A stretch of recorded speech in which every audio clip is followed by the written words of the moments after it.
My boss rejected flexible schedule request. New company gave me full remote, and I work from beach now. I'm sitting in the little glass meeting room with my laptop open, my calendar pulled up like evidence, and my boss is smiling at me the way people smile right before they shut a door in your face. So, he says, tapping his pen against the table, we're going to keep your schedule as is. I actually blinked like he'd spoken a different language. The fluorescent lights were humming. My hands were clasped so tightly in my lap my nails were digging into my skin. I'd rehearsed this conversation in my head for days, even practiced saying the words out loud in my car, so I wouldn't sound shaky. But the moment he said, as is, my brain just went white. I'm not asking to work less. I heard myself say, too fast. I'm asking to shift my hours on 2 days and do 1 day remote. That's it. Same output. Same deadlines. He leaned back and let out this little sigh that made my stomach drop, like I'd inconvenienced him by existing. We have to be fair, he said. If we do it for you, then everyone will want it. And honestly, I'm not convinced you can be as productive at home. That last part landed like a slap because it wasn't just the answer. It was the assumption underneath it. I needed supervision to behave. It was a Tuesday when I decided to ask for flexible hours, and I remember that because my commute had already gone wrong before the day even started. There'd been an accident on the motorway, traffic crawling, the kind of stop and go that makes you feel like you're losing time in visible chunks. I sat there watching the minutes tick and thinking about the school pickup window I kept missing, the after-school care fees piling up, the way my entire life had started to feel like a series of apologies. Sorry I'm late. Sorry I can't make it. Sorry I'm still in traffic. Sorry I have to log off at 5. Sorry, like my existence was some kind of inconvenience my job tolerated in exchange for my output. I work in a role that, on paper, should have been easy to do remotely even before remote work became a normal thing. I'm an account manager for a mid-sized consultancy. Most of my day is emails, client calls, spreadsheets, proposals, deadlines, project updates. The work is real, but it's not hands-on equipment. It's not. I need access to the office printer at all times. It's a laptop job, and during the pandemic, we'd all worked from home for months. We didn't just survive, we hit targets. We grew. My boss, Dave, had been perfectly happy to hold our morning check-ins on Zoom in his trackies and talk about adapting and trust. But once everyone came back, he acted like working from home had been a weird, temporary hallucination. Dave's whole thing is control disguised as culture. He loves words like team cohesion, visibility, presence. He'll stand near people's desks and say things like, "Good to see you grinding," like he's a motivational influencer who got stuck in middle management. He also has this habit of praising you in public and undermining you in private. He'll clap you on the shoulder in front of others. "This is why we value you," and then send you a 9:47 p.m. message that starts with "quick one" and ends with a 3-paragraph demand. When I first started, I didn't mind him. I'm not someone who expects a workplace to feel like family. I show up, I work, I get paid, I go home. Dave was intense, but I could handle intense. The problem is that my life outside work shifted and Dave's expectations didn't. 2 years ago, my marriage ended in a very unromantic, logistical collapse. No dramatic cheating reveal. No screaming match. Just the slow realization that I was basically a single parent with a roommate who occasionally criticized my tone. My ex moved out, and suddenly every responsibility in our house fell onto my calendar like a stack of bricks. School drop-off, pickup, dinner, homework, laundry, doctors. The endless administrative life of raising a kid while working full-time. On top of that, my mom's health started declining in that vague, unpredictable way where nothing is an emergency until it is. She's not incapacitated, but she has days where she can't drive, can't stand for long, forgets things, needs help. My sister lives interstate and calls it so hard to be far away, which is true, but it also means I'm the one doing the actual driving and grocery runs and sitting in waiting rooms. The flexible schedule I asked for wasn't some dreamy work from the beach and answer emails when I feel inspired fantasy. It was literally 2 days a week, start earlier, finish earlier, so I could do pickup without paying after-school care fees and 1 day a week work from home so I could avoid the commute and be able to take my mom to her appointments without burning annual leave. I'd even offered to be in the office for all client meetings and to keep my calendar visible, to be available on Teams, to do whatever check-ins he wanted. I came with solutions. I didn't just wake up and decide to ask. I waited until I had a track record. I'd hit every KPI. I'd taken on extra clients when a colleague quit. I'd handled an ugly project rescue where a client was threatening to leave and somehow got them to renew. I had emails from clients praising me. I had a performance review from Dave 3 months earlier where he'd written, in black and white, consistently exceeds expectations. So when I asked, I thought, naively, that he'd look at the evidence and respond like a normal person. Sure, that's reasonable. Instead, he treated it like I was trying to cheat. That meeting in the glass room wasn't even the first time he'd dismissed me. A month earlier, I'd floated the idea casually in a one-on-one, and he'd said, let's revisit later, which is management for, I'm going to hope you forget. I didn't forget. I put it in writing because I'm not new to corporate games. I emailed him my request, laid out my proposed schedule, noted that it wouldn't affect deliverables, offered to do a trial period. I copied HR, not aggressively, just to keep it transparent. HR replied with, please discuss with your manager. Dave set the meeting. Here we were. When he said fair, I felt something almost attach inside me, because fairness to Dave meant everyone must suffer equally. He didn't care that some people could stay late because their partner did pickup, or they didn't have kids, or their parents weren't sick. He didn't care that flexibility is how you keep good staff. He cared that he didn't want to set a precedent. I said, we already did remote work for months. We proved it works. He gave me a patient look like I was a child arguing bedtime. That was different, he said. We didn't have a choice. Now we do. So you don't trust me? I said, and I hated how small my voice sounded. Dave did this half smile. It's not about trust, he said, which is always what people say when it is exactly about trust. It's about productivity and standards. I stared at him and had a flashback to the previous week when he'd messaged me at 8:03 p.m. asking for an updated proposal tonight, and I'd done it. I thought about the weekends I'd answer client calls because he wanted us to be responsive. I thought about the quick chat meeting scheduled at 4:45 p.m. that always ran over. I thought about how he'd compliment my dedication, then act like I was asking for special treatment when I wanted basic flexibility. And then, because apparently I'm still polite, even when I'm furious, I said, okay, if we can't do that, can we do any adjustment at all? Even just the earlier start/finish on those 2 days. He shook his head like he'd already decided. No, he said. Your role needs consistency. Clients expect you available. That's when I almost laughed, because my clients had never once cared what time I started as long as I answered them. Some of them lived in different time zones. Consistency was not the issue. Dave's comfort was the issue. I walked out of that meeting feeling like my skin didn't fit right. My desk was in an open plan area, and I had to sit down and pretend I was normal while my face still felt hot. I opened my inbox and saw a client email asking for something urgent, and I thought, of course, the work never stops. But my ability to keep bending was getting smaller and smaller. That night, I told my best friend, Lena, about it over the phone while I cooked dinner. She listened quietly and then said, you know, you don't have to accept that. I don't have a choice, I said automatically, flipping chicken in a pan, watching my kid do homework at the table. I have bills. You have skills, Lena said, and a job that could be done anywhere. You're not stuck. I wanted to believe her.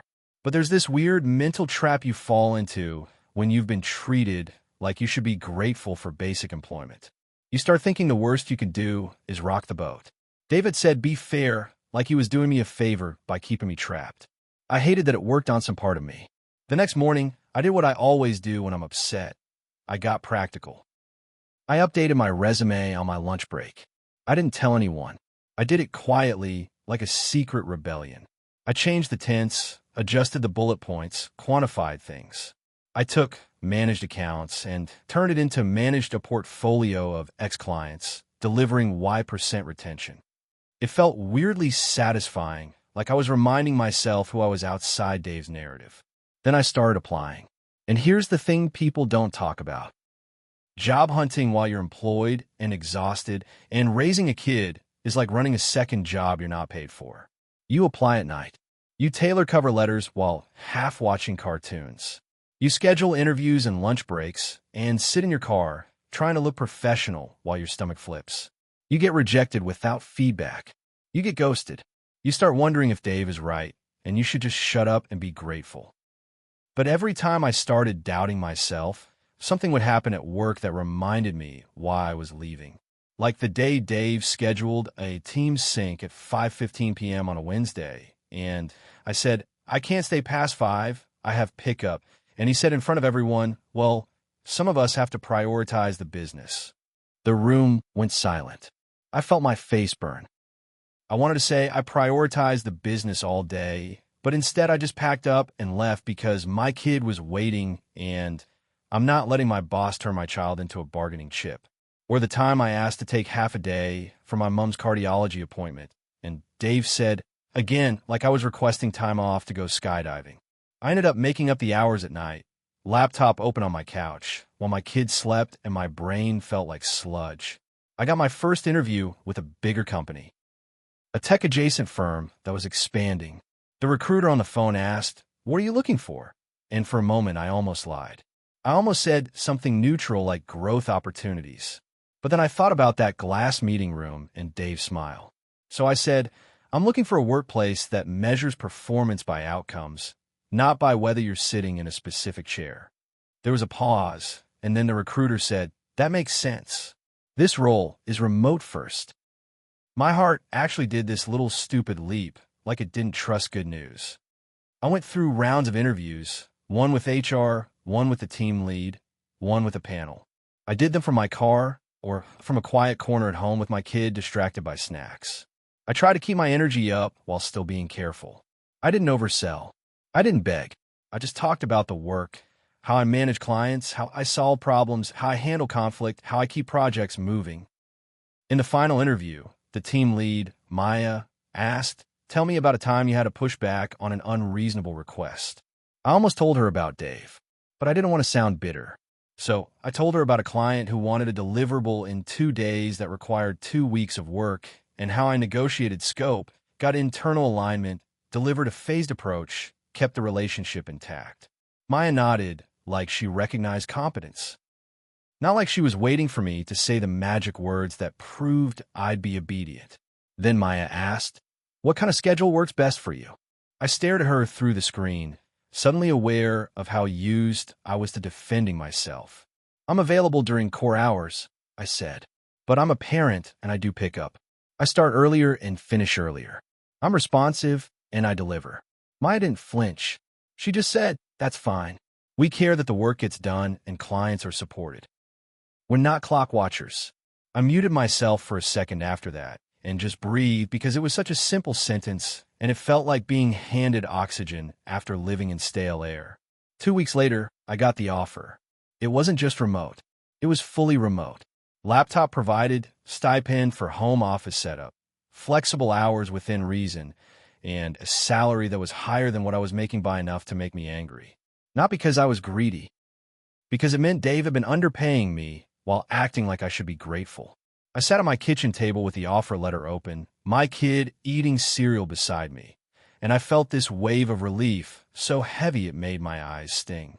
I didn't do a happy dance. I just sat there and let myself feel calm for the first time in months. The next day, I walked into Dave's office and handed him my resignation letter. His reaction was almost comical. First, he blinked like he couldn't process it. Then he leaned back and did the exact same sigh from the glass meeting room, like I was now inconveniencing him again. Where are you going? He asked. I've accepted another role, I said. Competitor? He asked sharply, like he was looking for something to punish. No, I said. Different sector. He stared at my letter, then at me. Is this about the flexible schedule thing? He asked, like he couldn't imagine any other reason someone would leave. I didn't want to fight. I didn't want drama. I just wanted out. So I said, it's about finding a workplace that supports sustainable work. Dave's jaw tightened. We support work, he said, as if that was the same thing. I said, I asked for a small adjustment, and you said no. I found a role that said yes. He did this little laugh, short, disbelieving. They always say yes in recruitment, he said. Reality's different. I looked at him and realized he genuinely believed the world worked like he did. That everyone was secretly trying to control you. That kindness was manipulation. That flexibility was weakness.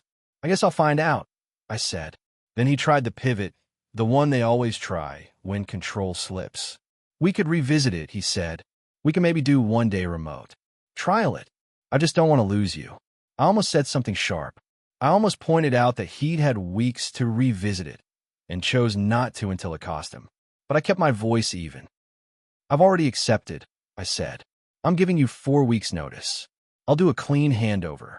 He looked annoyed now, like I'd broken a rule by valuing myself. Fine, he said. We'll need you to document everything. And you're not to contact your clients after you leave. I won't, I said, because I'm not stupid and I'm not interested in burning bridges. But internally I thought, you should be more worried about why they like me than about me stealing them. The next 4 weeks were weird. Dave went cold. He stopped greeting me. He started assigning me busy work like he wanted to punish me on the way out. He also kept making comments like, remote doesn't build culture, and you'll miss the team, and some people need structure. It was like he couldn't accept that I was leaving because of him, so he had to frame it as me being naive. My coworkers were split. Some were supportive, whispering, good for you, like it was scandalous to escape. Others looked anxious, like my leaving meant they'd have to absorb my workload. One colleague, Josh, pulled me aside and said, I asked for 1 day remote too. He said no. His face was flat, but his eyes were tired. Maybe I should look. Maybe you should, I said. On my last day, Dave called me into the glass meeting room again for an exit chat. It felt like a bad joke, going back into the same space where he dismissed me. He sat down and said so. Any feedback? I almost laughed. The audacity of asking for feedback after months of ignoring it. But I also knew this was my chance to say something clean and true without getting dragged into an argument. I think you measure commitment by presence, I said, and you punish people for having lives. That's why you'll keep losing good staff. Dave's face hardened. That's your opinion. It's my experience, I said. He stared at me for a moment and then said, you'll regret it. I stood up, picked up my bag, and said, I don't think I will. I walked out of that building, and the sun felt too bright, like my eyes weren't used to not staring at screens under fluorescent lights all day. I sat in my car for a minute and just sat. No meeting to rush to. No Teams notification. No quick one message. Just quiet. The first week at the new job felt unreal. My laptop arrived in a box with actual care. Instructions, a welcome note, a little card that said, we're glad you're here. Maya scheduled an onboarding call and started by asking, how do you like to work best? No one had ever asked me that at a job. It made me realize how much I'd adapted to being treated like a replaceable unit. My work got done faster at home. Not because I was slacking, because I wasn't being interrupted constantly. I could focus. I could take client calls without worrying someone was listening. I could eat lunch without feeling watched. I'd start early, knock out the heavy work, then do pickup, then finish anything light later if needed. It wasn't chaotic. It was balanced. And here's the part that made me want to cry the first time it happened. When I blocked out time on my calendar for school pickup, nobody questioned it. Nobody made comments. Nobody acted like I was cheating the company. It was just normal. A month in, Maya said on a call, you've been handling that client escalation really well. And I braced myself for the but, because Dave always had a but. Maya didn't have a but. She just said, thanks. Let me know if you need support. I realized how much of my stress at the old job had been the emotional labor of managing Dave's moods. The new job wasn't magically easy. Clients are still clients. Deadlines still exist. But I wasn't burning energy on defending my humanity. Now about the beach thing, because I know how it sounds.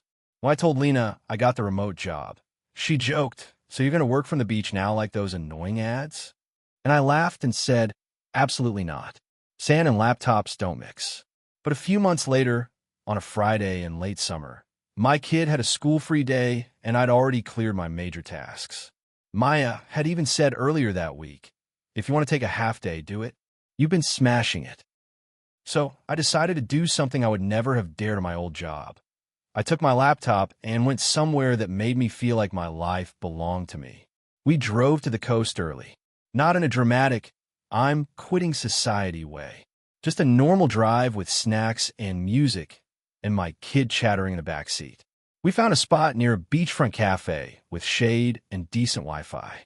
I set up at a table, not on the sand like an idiot, and I did my morning check-ins while I watched the water.